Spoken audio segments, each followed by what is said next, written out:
Hello and welcome to the next geography lesson. Before you go any further, do make sure that you open up the Teams link and register so that teacher can know you're there, and also so that you can ask any questions. The teacher will be more than happy to answer those questions. This is the second lesson on how our people turn the deserts green. Basically, how are people managing to farm on deserts or on places which are almost deserts, like the Sahel region. Last lesson we looked at two methods. We looked at growing potatoes in Egypt, and we also looked at liquid clay. Today we're going to look at two other methods. It's important that we pay lots of attention and make really good notes, because next lesson will be an assessment which will use all of this information from this lesson and the last lesson. To start us off today, it's really important that we do a recap on last lesson's learning. So these are the questions I want you to have a go at. So number one, desertification is where land turns to desert. Can you give at least two causes of desertification? So try and give two causes of desertification. Number two, can you give two advantages of drawing water from underground aquifers or underground lakes, like shown in potato farming in Egypt? So what's two good things about doing that? Number three, can you give one disadvantage from potato farming in Egypt? Okay, so one disadvantage of that. Number four, can you give two advantages of using liquid clay? So what were the two good things about using liquid clay? And number five, can you give two disadvantages of using liquid clay? Pause the video here and I'll go on to go through the answers afterwards in a moment. So here are the answers. Please check your answers and add to your answers if you've missed anything. Okay, so desertification is where land turns to desert. Can you give two causes of desertification? So one key cause causes climate change, especially long dry periods causing drought. Another cause is too many animals within an area leads to overgrazing. So they're eating all the grasses and plants trying to grow. Leads to bare soil, which is then easily baked by the sun. And thirdly, population growth puts pressure on that land because more people want to increase the amount of food they grow on it, the amount of cattle they might have on it as well. So population growth is another cause. Number two, can you give two advantages of potato farming in Egypt? Well, 400,000 tons of potatoes are grown and sold each year, so it's a major source of income for Egypt, and makes a lot of money and a lot of food. So it's really good. Number three, can you give one disadvantage of the potato farming? Well, they're drawing water from an underground aquifer or lake, which just took millions of years to fill up. So eventually this lake is going to run out and they're going to be left with nothing there, so no source of water. So it's perhaps not the best idea, because they're not going to be able to continue to do this for forever. It also takes 500 litres of water just to produce 1 kilogram of potatoes, so it's not the most efficient crop to be growing, I suppose. Number four, can you give two advantages of using liquid clay? So you could have any of these advantages. So it doesn't take long to do, only 7 hours to get set up, and you can have much better soil. Allows farmers to save up to 2/3 of the water they would use. And they also have higher yields, so they can grow more crops. But number five looks at disadvantages of using liquid clay. So the key disadvantages are it's very high cost. It costs £6,000 per hectare.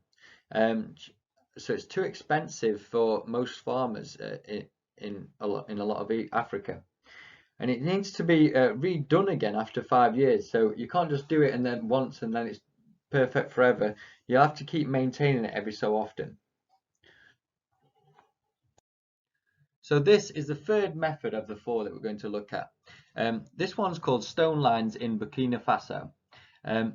I want you to pause this clip now and go and find the other YouTube clip that's posted on Show My Homework to find this video. As you watch it, I want you to be writing answers to these questions. So how do stone lines work?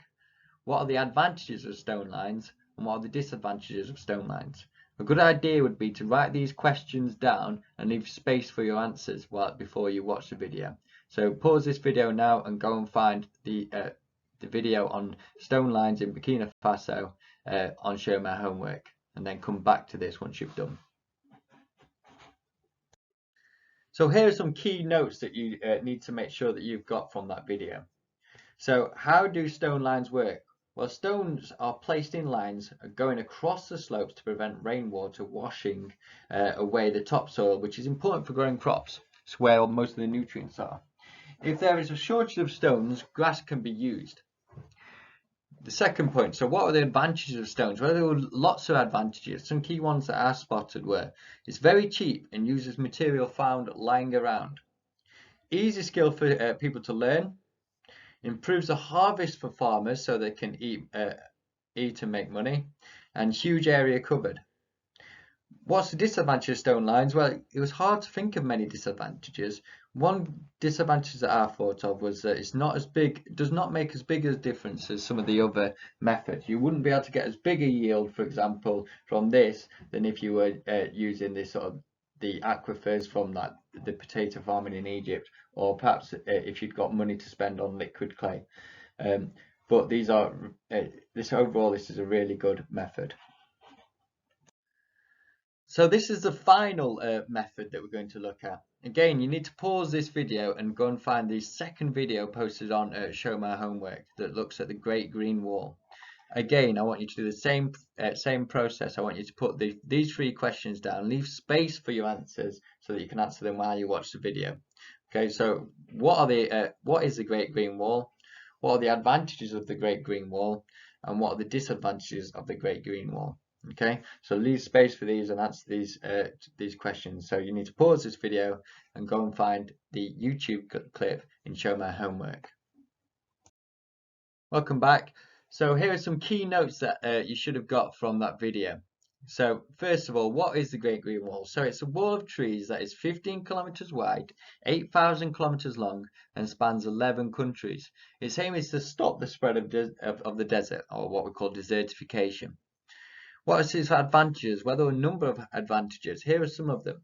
Trees prevent soil erosion from rain. Trees provide shade to the soil so that it has to be watered less. Tree roots help hold water in the soil. The acacia trees used are resistant to drought, so have a good chance of survival. Provides jobs for the tree planters. There are also ideas that if you've got trees, what it does, it actually ends up causing more rainfall because you get something called evapotranspiration coming from it, where water comes out of the trees, it'll go up into the atmosphere and create more clouds and therefore rain. So it helps to make the whole area greener in the long run. Okay, what are some disadvantages of the Great Green Wall? Will cost 8 billion to complete, so incredible amounts of money, although most of this is funded by charitable funds and governments and so on, and still not complete, and will take a while for the trees to grow large. So you might want to pause this video here so you can jot down some of the key points if you missed any. So next lesson will be an assessment. What it will basically be looking at is for you to decide which of these is the best. Now we can have a little think about that now. So there's these 4 methods that we've looked at. So liquid clay, the Great Green Wall, growing potatoes in Egypt, and stone lines. I want you to think about which is the best and which is the worst. So rank them from 1 to 4, 1 being the best. You should consider which is the most appropriate. So which is the most appropriate for the region, which is generally quite poor. And which is most sustainable, so it's suitable for the region but can keep happening forever and ever. You might want to pause the video now, have a go, decide which one and explain why you think which is the best and which is the worst, and I'll give my view in a moment.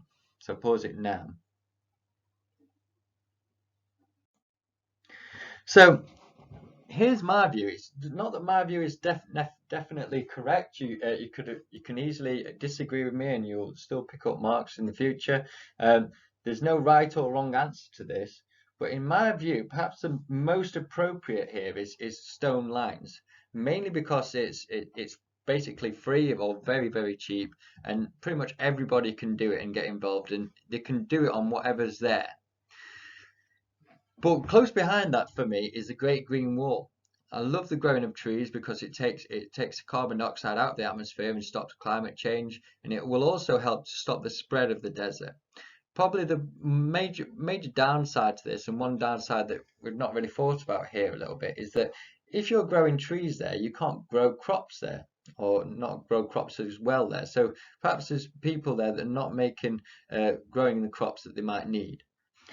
Probably the third best, in my view, would be liquid clay, because it has a great potential for growing lots of crops. However, it's very expensive, so you might even put this last. It's very expensive.